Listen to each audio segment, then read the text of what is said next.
Hi, this is John Rowell for the Rowell Report. This will be my only report for today.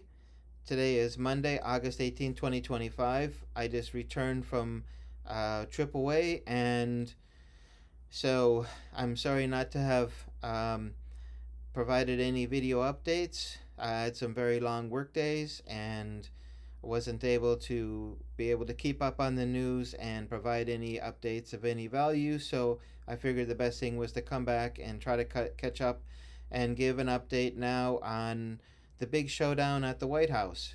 So anyway, my report today will be about that big showdown and what happened. First, I want to touch briefly on the Alaska strategy. I think what the United States wanted to get out of the Alaska strategy of, the red carpet, the limousine, the champagne, the quote unquote legitimization of Russia by receiving Russia in the United States was to get Russia to agree to security guarantees for Ukraine.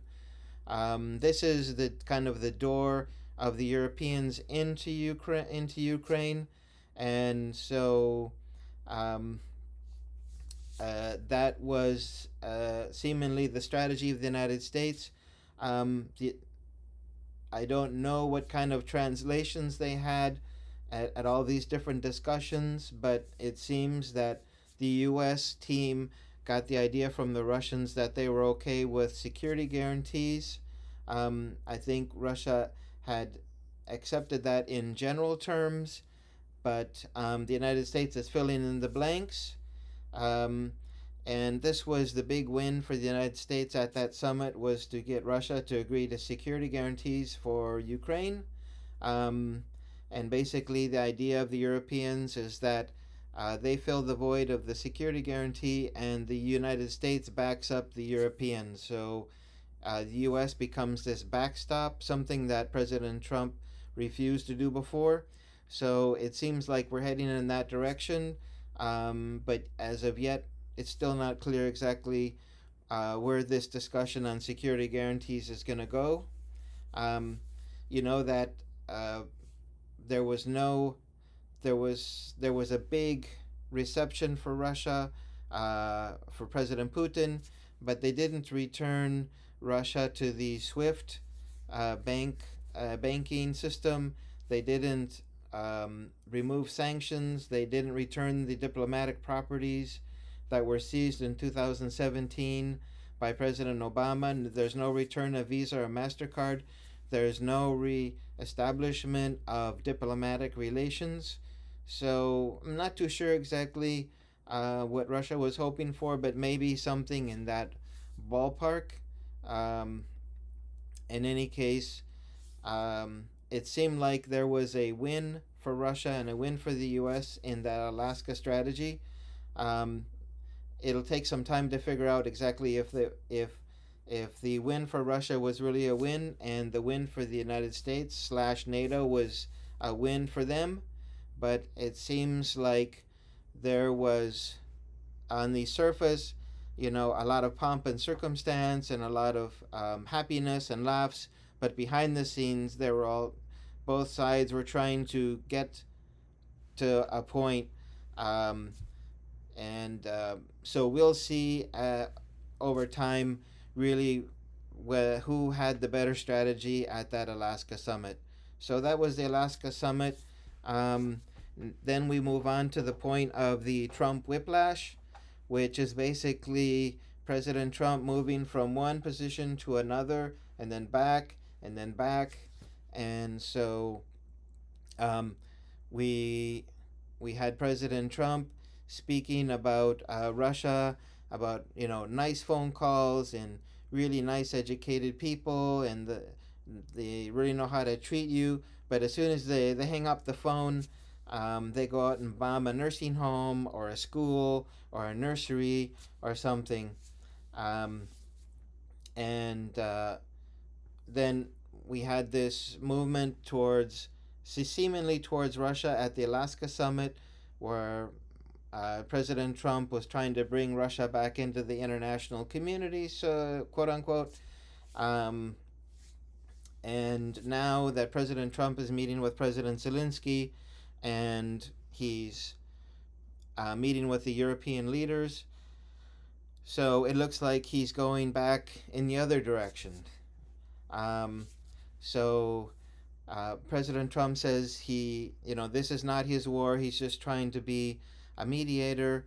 But it's impossible to meet a mediator if you're providing, military intelligence to Ukraine, if you're providing, continue to provide uh, military equipment, and if you're supporting Ukraine and if you're sanctioning Russia. So it's hard to argue that the United States is actually a mediator in this. But anyway, the idea is that President Trump takes one side to try to get something, and then takes the other side, tries to get something.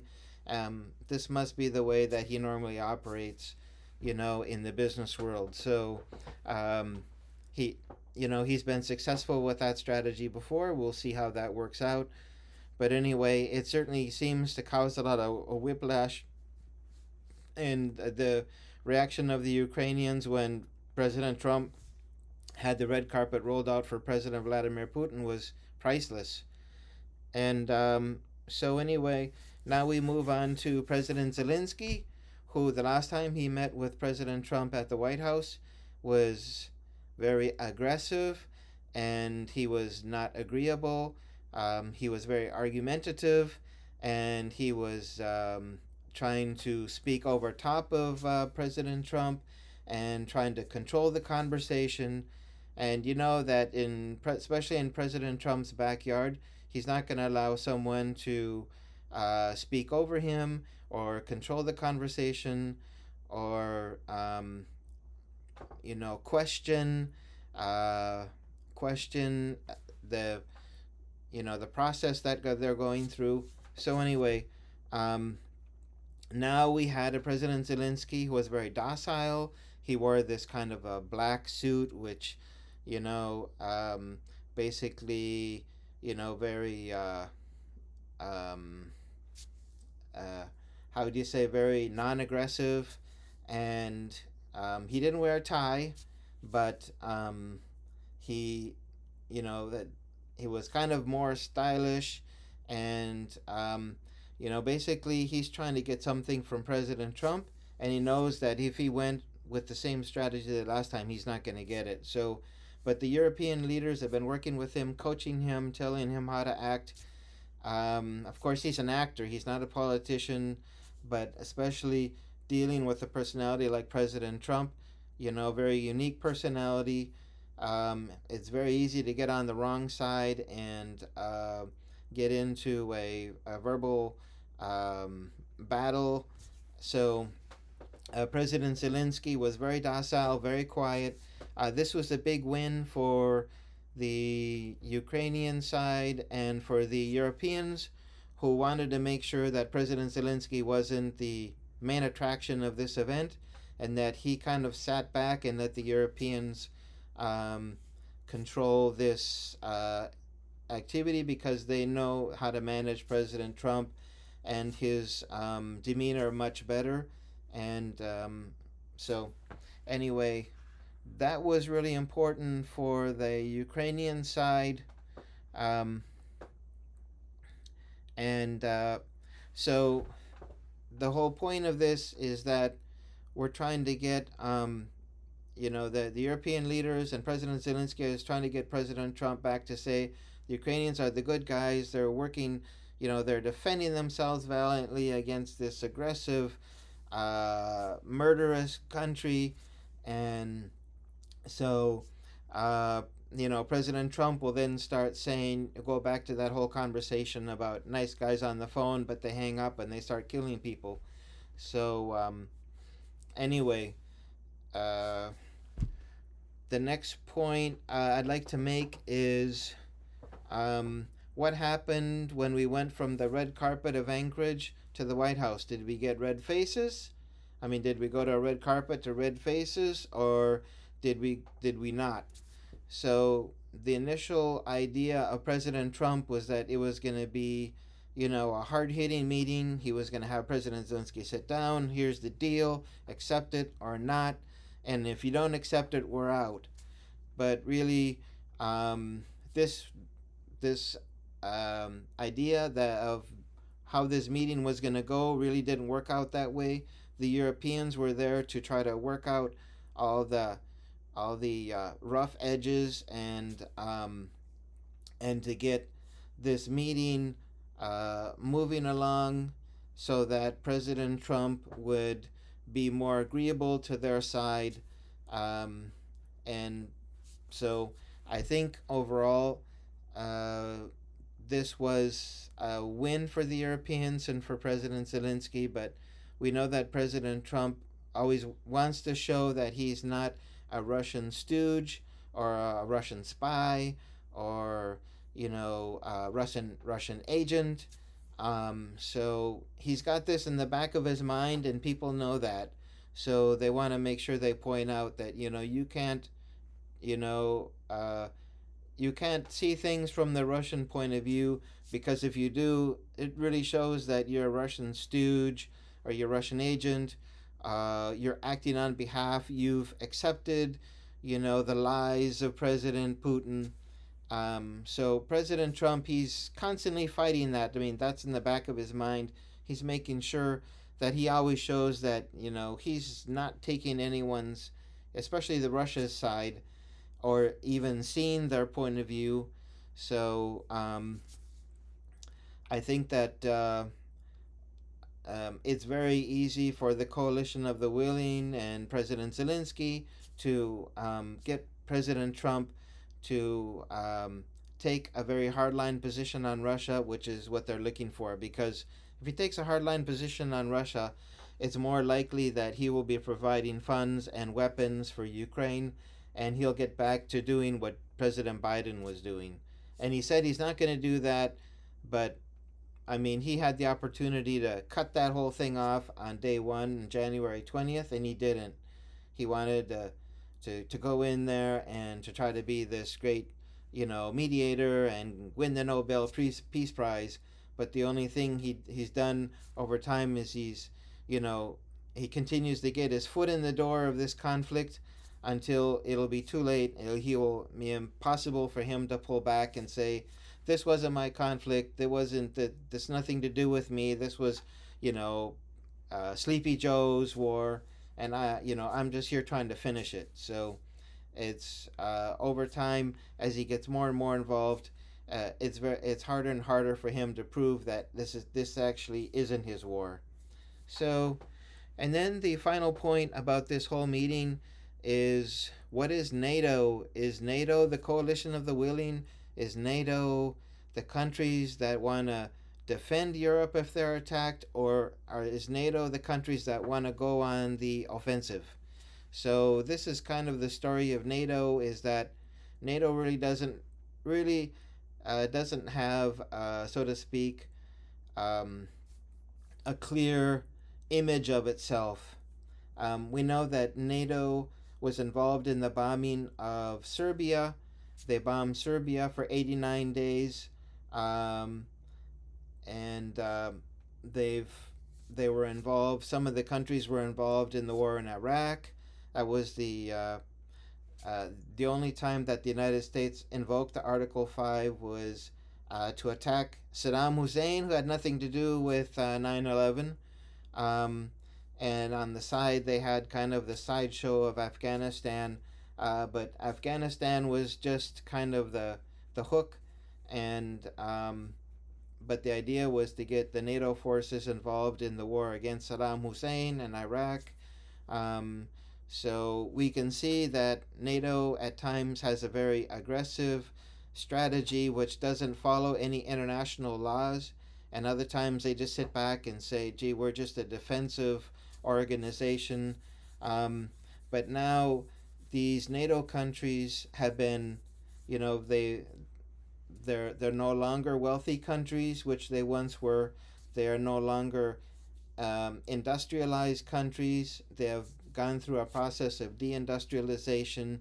They're now service-oriented countries, and if you want to develop a military with military equipment, you have to have a level of industrialization to be able to produce those, which these countries don't have. They say, well, we're just going to go forward with technology and so we'll be using drones and robots, but drones and robots don't replace soldiers, and they don't replace tanks, and especially they don't replace artillery. So, um, what is the future of NATO? One could ask. Is NATO going to disappear and some EU, you know, military force appear in its place? Or is it just going to continue to be kind of a vassal of the United States and the United States military conquests, and to fill in the gaps and carry out different kinds of hybrid warfare against Russia, China, North Korea, and BRICS countries? So this is kind of an important moment now for NATO. Where is NATO going? What is it going to be in the future? So I think we're seeing now what would be the demise of NATO, because if NATO can't do anything, so to speak, in Ukraine, after all this talk, after all these promises to back up Ukraine and back up President Zelenskyy, if they're just going to sit back and fire verbal volleys at Russia, then NATO basically is just on its last legs and can only act when the United States steps in. So it's basically making clear that NATO is really the United States, and these other countries are just footnotes at the bottom of the page. And possibly some of these countries are happy with that, but the current leaders of the European countries, like France, Germany, and United Kingdom, these leaders are very unpopular, and it's possible that they have short political lives. So in the future, we could get new leaders that come about and say, we don't want NATO, we want something new that's actually a true defensive organization, and not one that just acts as kind of a battering ram for the United States and its plans. So anyway, that's my report for today. I'm sorry that it was so long, but anyway, I'll be bringing more reports in the future, and we'll see where this conflict goes and what happens with the coalition of the willing, NATO, President Trump's mediation, quote unquote, in this whole process. And it would be nice to see an end to the conflict, but as President Trump continues to veer over towards the European and Ukrainian position, the possibility of actually reaching a peace agreement is pretty much dead. So, from what I understand, when Russia's terms are not accepted, they will move forward possibly with more force as they enter into Ukraine.